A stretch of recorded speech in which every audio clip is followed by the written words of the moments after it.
Welcome back everyone to Gacha Interact. Today we're going to be talking about kind of a newer idea of looking at basically this week at what gachas has kind of been for us. So this past week as well as looking forward into this next week. Now, as we do more of these, probably won't have to talk about the previous week, but considering this is our first one, we're going to be talking about last week as well as maybe possibly mostly talking about this week.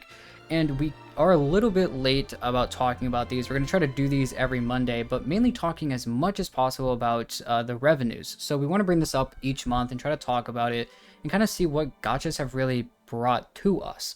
So I guess jumping right into it, Rift, the first thing to look at, I guess, and the only thing we're going to be looking at today, though, is really gachas and really how November to December really changed and what we kind of think maybe January could bring to us as well. So looking at the gachas, at least we covered in the past, mainly looking at like Hoyo, the three major Hoyo ones, keeping Honkai Impact the third kind of in the back burner, and then also talking about Wuthering Waves. So looking at the top here, if you look, Love and Deep Space does have number one, jumping over into December, and then right behind it is actually Zenless Zone Zero. Now, I'm gonna guess that there's just been a lot of love for Zenless in a sense, but I think also because of characters like Bernice and all this other stuff, I think that's also helped out a lot in November and December's strength. If you notice a pretty large jump here actually into December. So I don't know, Rift, what do you think that kind of entailed? Yeah, for Zenless, I really think it's 1.4 as a whole, and that all of the hype surrounding not just that and like the story being a lot better maybe than it was in like 1.0, 1.1, etc. Right. But also just the character in Miyabi. I know Miyabi was massively hyped. I mean, yeah, Bernice as well we had before that. Honestly, I think a lot of the Zenless characters have always had pretty good hype. I just think Miyabi's obviously kind of a pinnacle, as well as just 1.4, the version also just in general had a lot of hype because of the story being really good and all of that stuff. That's what I think. That live stream was insane. You know what else is insane? These banners. Does Hoyo think that I'm made out of primos or something? And to top it all off, they're running all these cool characters in the future. Another day, another swipe of my credit card to the gacha gods to top up my account. But I can be thankful at least that the sponsor of this video, LootBar, has got my back. With LootBar, you can top up your account at a discounted rate compared to the game store. You have time for other gacha games, or other games in general, LootBar can also help you there as well. There are a few reasons to use LootBar. The first being that you only need your UID and server, which keeps your account completely safe. No passwords or emails are needed at all. Another reason is that they offer 24/7 live chat support. The third reason is that you can see all 5,000 plus reviews that people have left. And if that's still not enough for you to use LootBar, the last reason I have is that you're guaranteed to get your currency within 30 minutes of completing the purchase. Other creators have also used LootBar to top up their accounts, so if you're looking for any more credibility, there you go. Check out the link in the description or pinned comment and make the right choice choosing LootBar, diving headfirst into the game like Skirk yeeting child to his doom. Now, back to the content. Definitely a better jump from what I heard, but I do agree with that. I think Bernice was great, and that was during the November time frame, I'm pretty sure. And like you were saying, Miyabi is the one that kind of took over December, and where that started to kind of ramp up sales, which it seems like everybody who was wanting or playing Zenless at that time was waiting for Miyabi. So it makes a lot of sense why they jumped huge here. Now, I don't want to say that everything's going to fall down, but I think when we look at 1.5 about what's coming out possibly, we're looking at some older characters, but we're looking at new characters like Astra Yao and Evelyn. Although Ellen and Zhu Yuan are also coming back, I think Zhu Yuan's a very good one because Astra Yao is an ether support. So Zhu Yuan can kind of possibly make next month possibly, or this month possibly do extremely well. But I do think that kind of does depend on what January is really going to look like for Zenless. I don't think it's actually going to be dependent on Zenless's own personal ideas and kind of pushing everything together. If anything, I think it's actually the other two Genshins that are going to tell whether or not Zenless is going to get a lot of love. So now Star Rail jumped from in November just under 24, basically 23.5 million, into December at 54 million. So an extremely large jump there as well. Yeah, basically doubled. Yeah, and I mean, Sunday, Fugue, so Tingyun coming back and becoming a 5-star character, I think was a huge part of that possibly in the past. But, you know, that was towards the end of December. So, you know, what did that look like for a lot of past things as well. You know, Sunday I think was also an extremely desired character Yeah. that people were looking for as well. Similar to Yeah, what for me, Adventure I Lane and think whatnot. it's Sunday. I think Sunday is the main hype. That's just my opinion. Based on like what I've seen, I think a lot of people have 3.0 and just what lies ahead in their mind, at least a good amount of the player base. And so they're thinking, okay, Sunday's probably that kind of forerunner to that new meta because Right. he's helping with summons, you know, he's helping with the summons, stuff like that. So I think some people were like, oh, I'm going to pull on Sunday, kind of set up for maybe your Aglias and maybe even stuff after that.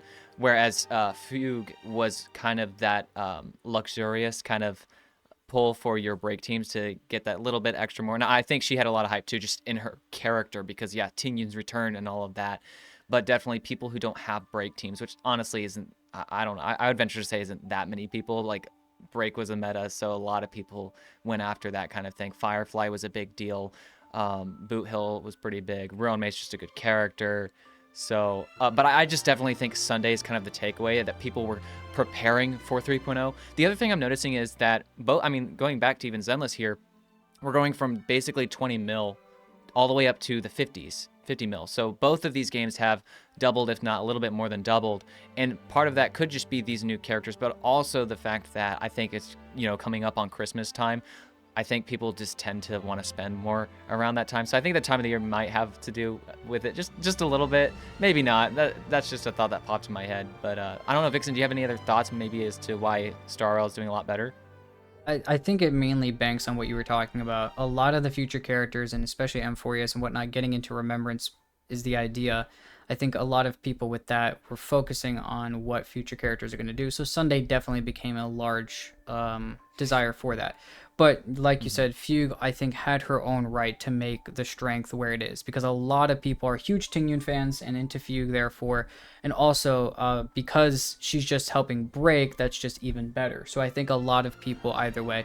And I didn't even think about it. That is a good point. Christmas time, everybody's getting presents, everybody's getting, possibly getting money from each other. It's just more spending habits that are just happening there, which, I mean, fair enough. Now, the last one, which it's, well, quote-unquote last one, the other one that we mainly cover, which is Genshin, is actually at number 4 for the December numbers. And they dropped, quote-unquote, down to maybe possibly 4th place. But honestly, looking at Genshin, they were at 38 or just under, and now they're at 42.5 from December. So there's some interesting there. I think they kind of just kept the same level. Maybe didn't have the high as a jump possibly as the other gachas, and I think that's because people who play Genshin also play Star Rail. People who play Zenless also play Genshin. You know what I mean? Like, if you play one of the 3 Hoyos, usually, or one of the 4 technically, then you're usually playing another, which means that I think a lot of people at least dipped in. Right. So I think a lot of people like Star Rail, they're getting ready for the 3.0. So there's possibly going to be in January a lot more money spent for that, because very soon, in about 2 days, we're jumping into 3.0. So I think January is going to have a big jump with Herda and some other, and Aglia. Oh yeah, for sure. So and just all the other gonna be some reruns that are interesting happening jumps. too. There's so much going on that, yeah, wallets are coming out for 3.0 in Star Rail, that's for sure. I think with Genshin, I think the reason we don't see as much of a big jump isn't necessarily because there's not as much hype surrounding the Pyro Archon or stuff like that. I think it's just because Chaska's an interesting character, because I feel like it's people either love her or they hate her. And I don't think it's Chaska. What I really think it is was 5.2 second half, because that's a Neuvillette rerun. And Neuvillette's just a great character. A lot of people probably went after Neuvillette and either went for his con or his weapon.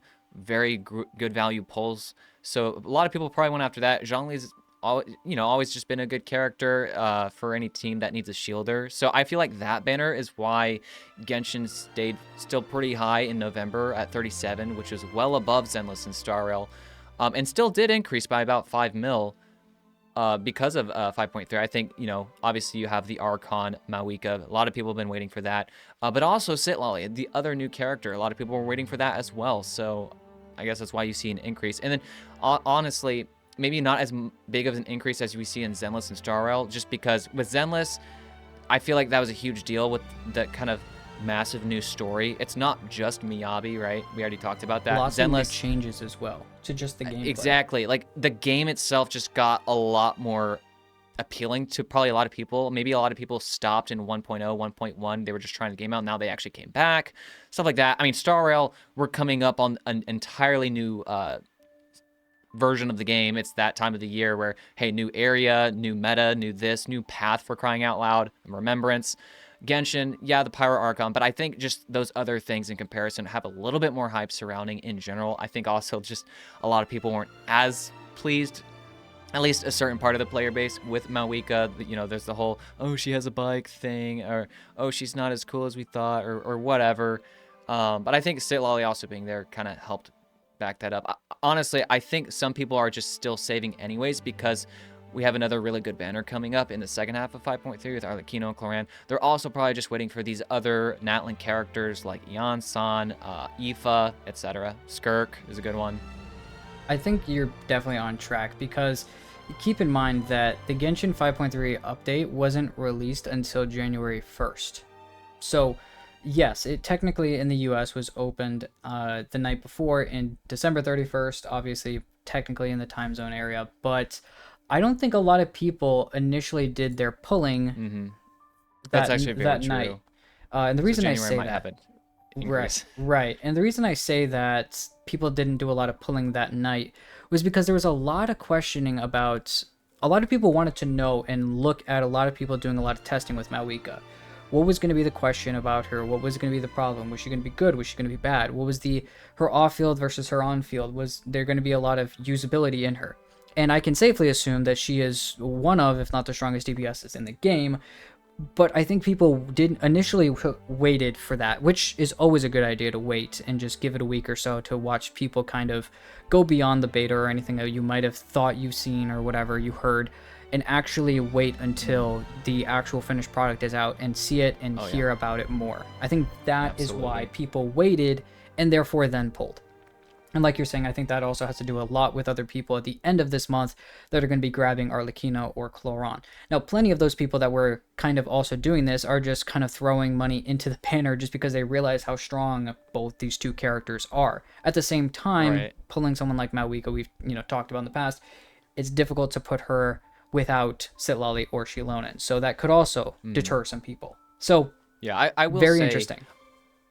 I will say a majority of what we're looking at here is going from Chaska Linny in November to Zhongli Neuvillette in December, because like you pointed out, Malwika Sitlolly didn't start until basically New Year's. So we're looking at those Chaska sales essentially and those Neuvillette rerun sales. Those are the two main characters. I don't think many people were targeting Linny. I mean, people that wanted Linny, here's his rerun, here you go. But Chaska was the new character, so that probably had a little bit more. I don't know, it's kind of hard to say because Linny's a great character. Chaska's been a great character, at least for me, but I feel like based on what I've seen in the community, she's kind of a take or leave it for some people. And then obviously we're looking at the Neuvillette sales, which that makes sense. If it's between Neuvillette and Chaska for any player, I think Neuvillette is the better choice. So that's what we're looking at here. And then I think just to make a prediction for these January sales, that's where we're going to see a even bigger spike. I wouldn't be surprised if it's going to be mid 50 million just because of Malwika and Sitlolly. It's two new characters, which is a first. So you have all of your people that were waiting for Malwika, but also all of your people who are waiting for Sitlolly. So I won't be surprised if it's in the 50s. I wouldn't be surprised either, and there's actually more to that because the end of January, the last week and a half, is going to be Arlecchino and Cloran sales. And those are those initial pulls. So I think there's going to be a lot to be stating there. And you have to keep in mind, once again, as you're looking at the end of December with the Neuvillette and Zhongli probably wasn't as much of a pull character for a lot of people. I honestly think a lot of people pulled for Neuvillette. They're pulling for his weapon. They're pulling for his constellations in December. That's my personal thought about him as a character.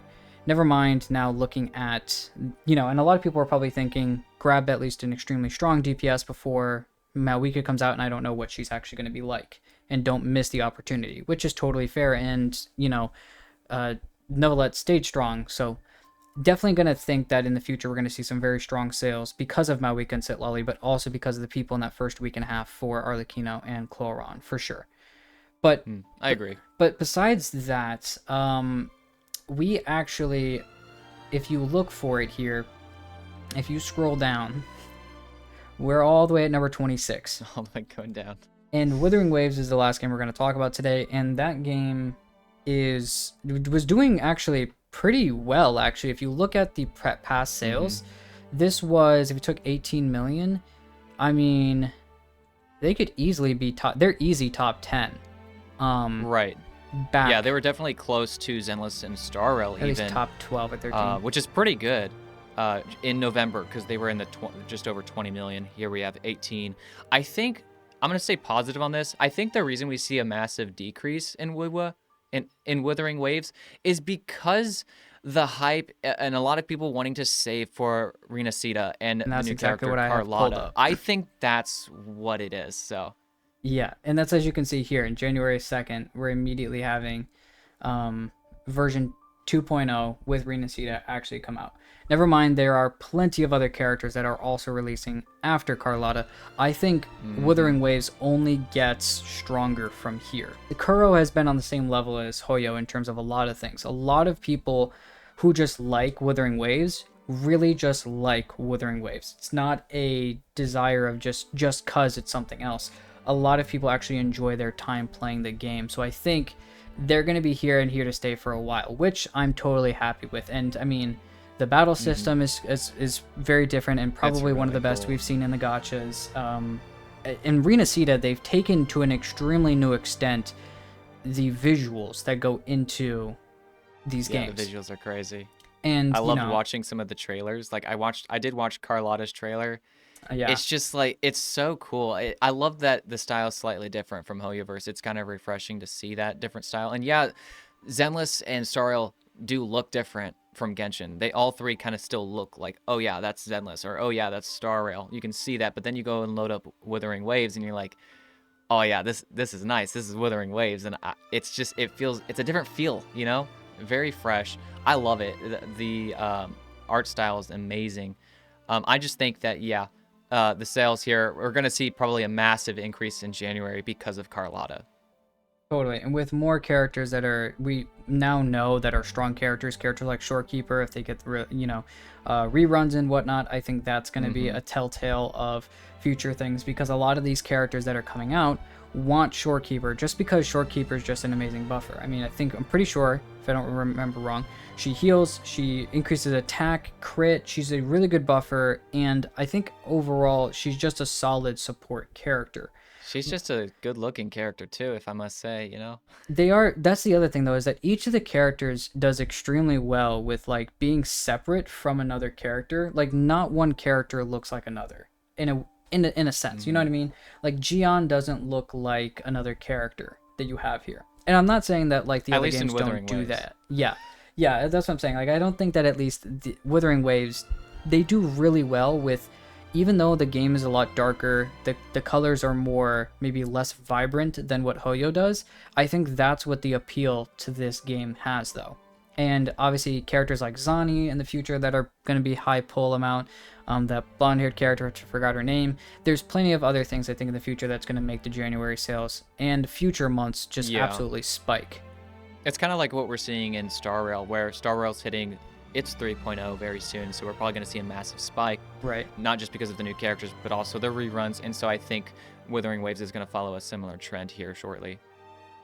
Yep.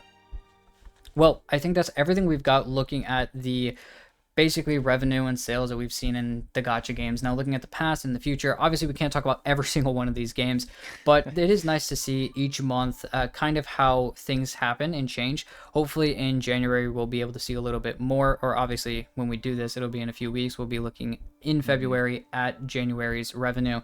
Hopefully we'll be able to see if we're right. If you guys are thinking anything differently, go ahead and let us know down in the comments. And obviously when we go do this again, you guys can come back and check and see if you were right. But yeah, that's kind of everything we've got to say about this. If you guys have any other ideas, once again, let us know down in the comments. What gacha games were you guys excited to see? Infinity Nikki came out and absolutely hit a home run. It's super popular and fun game that a lot of people are loving. Girls Frontline jumped and spiked. There's a lot of interesting games that have definitely moved in the rankings a lot. So let us know what maybe you were excited to see, maybe what you guys were hoping maybe in next month will do extremely well. Let us know down in the comments. If you guys did like the video, please go ahead and like and subscribe. Check out our Discord as well. And we thank you guys for watching the video, and we'll see you guys in the next one.